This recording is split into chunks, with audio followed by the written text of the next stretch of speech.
Pakistan has the third highest rate of stunting among young children in the world, a problem not lost on Prime Minister Imran Khan, who spoke about the grim statistics during his first address to the nation after taking office last summer.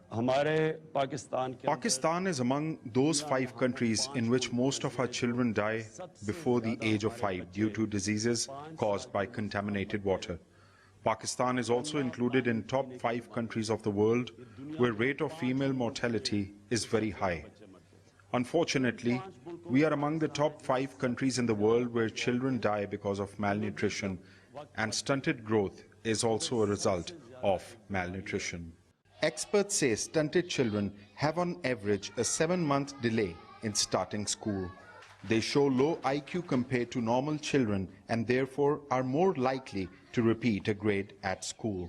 These children also complete 1 year less of schooling on average and are less likely to complete their education.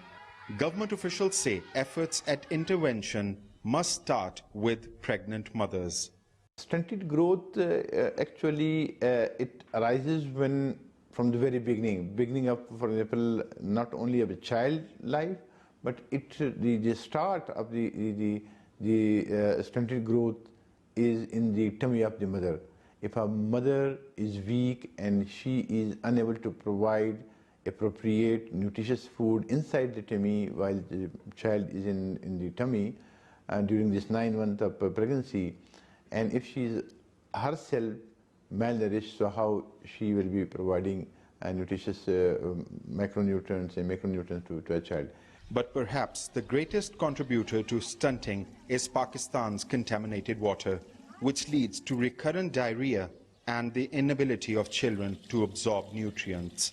In 2018, the World Bank published a detailed report confirming the connection between poor sanitation and stunting in Pakistan's children. It's a daunting problem that officials acknowledge must be addressed from many angles.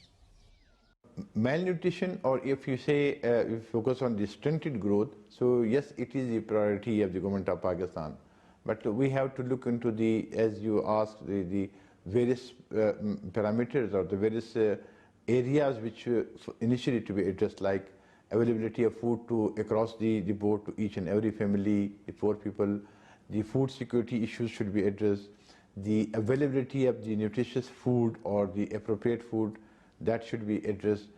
Education of the communities, that how to deal with the malnutrition, like hygiene is the main part of correction the malnutrition, because if a child is suffering from diarrhea due to unsafe drinking water, so the nutrition whatsoever you feed or her or him, it will not work.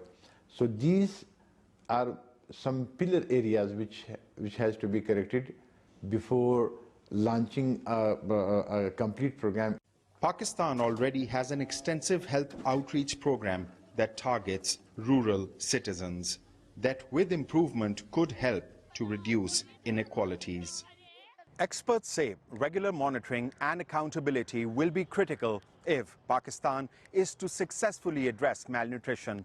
Policymakers need to recognize the importance of improved child health and nutrition as a key contributor to achieving Pakistan's wider development goals. Danial Khan, CGTN, Islamabad. Well, for more on the reasons behind Pakistan's high rate of stunted growth in children, I spoke with journalist and public policy commentator Hassan Kawar. When you look at these percentages, they can hide the disparities.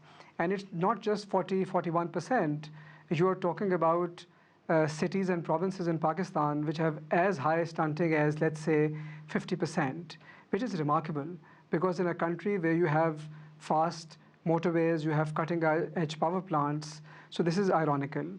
And I think building infrastructure is easy, but having something like stunting and malnutrition goes deeply into your governance structure, the way your state operates, the way you provide services, and which is much more complex than building infrastructure.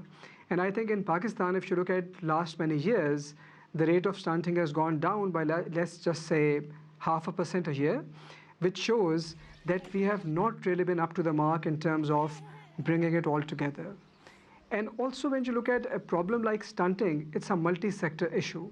So in poor countries and in countries with low state capability, generally the governments are organized into silos. And when you look at a problem like nutrition, where multiple departments and agencies have to come together and act coherently, this weakness becomes all the more pronounced. So I would link it directly with poor governance in the country. Now, obviously, this isn't an issue that developed overnight. So talk about some of the underlying issues and factors that got Pakistan to this point. So I would say that poverty is the mother of this problem, because when you are poor, you are tend to be likely to be illiterate, you have low awareness, you might be living in an area which is not well equipped, you have poor sanitation facilities, you have low access to health facilities, you have low access to quality food. So I would put poverty as the #1 reason. And it's so closely related that research shows that if you, let's say, increase the income per capita by 10%, it can lead to about 3% reduction in stunting. And if you look at Pakistan, we have not worked on poverty reduction as effectively as we should have. So that is perhaps the root cause of this problem. Give us an idea of why you think this isn't being worked on more and just what sort of economic fallout we could be looking at. So when you look at stunted children of today, you are actually looking at a suboptimal, low-performing, underproductive labor force of tomorrow. So the problem that you are facing today, we are going to pay the cost for the next 30, 40, and 50 years. And this economic impact happens through impaired learning of children, through poor performance in schools, to when they grow up, lead to low adult labor productivity, and also to increased healthcare costs. And all of that add up, because when you're talking about a country like Pakistan, where there are 200 million people and more than 10 million stunted children, you are looking at a huge economic cost. And some estimates put that to about 3% of GDP, which would be something like $10 billion. But other estimates even believe it to be much higher. And that is the cost that we have to pay every year for inaction and for not doing enough. Speaking of action, what about the government? What are they doing to address this issue? And what about the private sector and some of these non-government organizations? The issue has been very high on the radar thanks to our development partners in our media. So the issue has been repeatedly highlighted. And there have been a number of interventions ranging from universal iodized salt program to nutrition alliances to minimum pasteurization laws. But when you look at private sector, it has limited footprint. And when you are looking at a problem which is as deep-rooted as stunting, you are looking at areas which are remote, which are poor, where private sector has limited footprint, and that is where you need an effective state intervention. So the private sector can complement the effort of the state, but it cannot act as a substitute to what state does. And when you look at the government, as I talked earlier about the silo approach, so it's even difficult to track expenditure on nutrition because it's a multi-sector expenditure, and it becomes very hard to bring everyone on the table.